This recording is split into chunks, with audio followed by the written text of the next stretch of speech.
Remember, this is an African story. Okay. So I'm going to use the words that they used, Okay. not in African, but in English.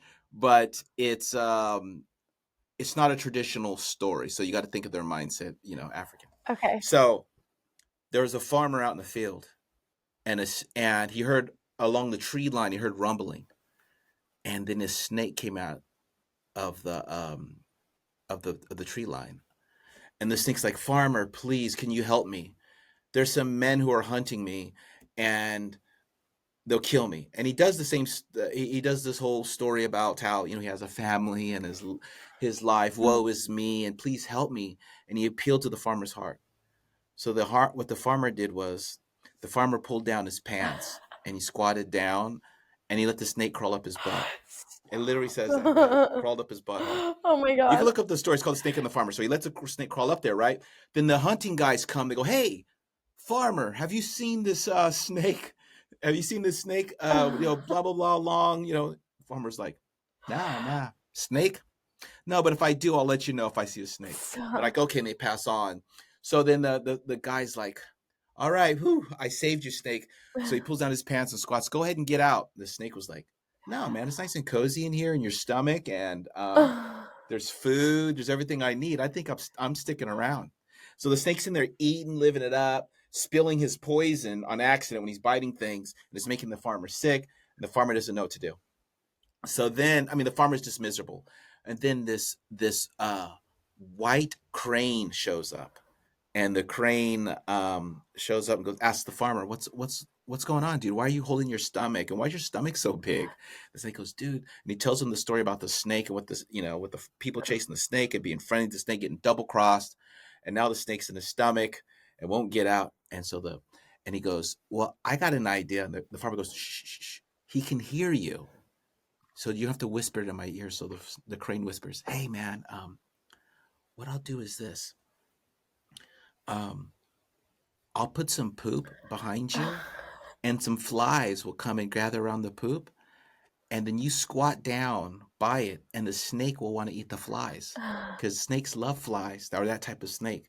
And when he comes out, I'll grab him and I'll pull him out, Oh my and this and that." So they're like, "All right." So they set their plan, put their plan into play, drop the deuce right there in front of the farmer. The farmer squats down. They got the flies there, and he squats, and you can see the snake's tongue kind of like popping out the butthole. This is It so literally says funny. butthole in the story. It says butthole in stories. And then the snake sticks his head out and sees the flies. So he goes to the flies, and he starts eating the flies. And this crane's like hiding by the farmer's thigh, and he sticks his head around and goes, boom, grabs him and pulls the snake out and swallows him and eats him. He's like, "Ooh, and I got a free meal out of it too." Yes. And the farmer's like, "Thank you so much. You saved my life."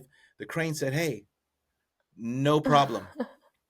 And then the guy grabs the crane by the neck and ties it by his feet and holds it upside down and takes it home to cook it for dinner. Stop. And then I so did he not goes home. expect that. Yeah. So he goes home, and he has the crane hanging upside down in his kitchen, getting ready to butcher him. And his wife is like, "What are you doing?" He goes, "Oh, I'm making a special recipe. It's five crane soup. I just need to get 4 more. I got 1 right here, and I'm gonna get 4 more." And the wife's like, "How could you do this after this crane saved you from a life with a snake in your stomach and dealing with all that poison, which could have killed you also? And this, you should be ashamed of yourself." And she was going off on him, and he just didn't feel any guilt. And he was like, "Still making the soup, so you can have some if you like. If not, I'll eat it all myself." And he and she goes, "No, this is unacceptable." So what she does is she gets a knife and she cuts the rope, and the crane plops down and looks at her and goes, "Thank you. Oh, Finally, someone who's reasonable." Then he reaches over and he pecks her eye out and swallows it and flies out the window. what? Yeah. What a So story. yeah, Man, yes, oh that's the end of the man. story. That's the end of the story. But I know Wow. when I first read it, I was like, "What's the moral? What's the moral of the story?" Yeah, wow. But the moral of the story is, being a good person doesn't mean you'll be treated good in return. No, literally. I love that message, actually.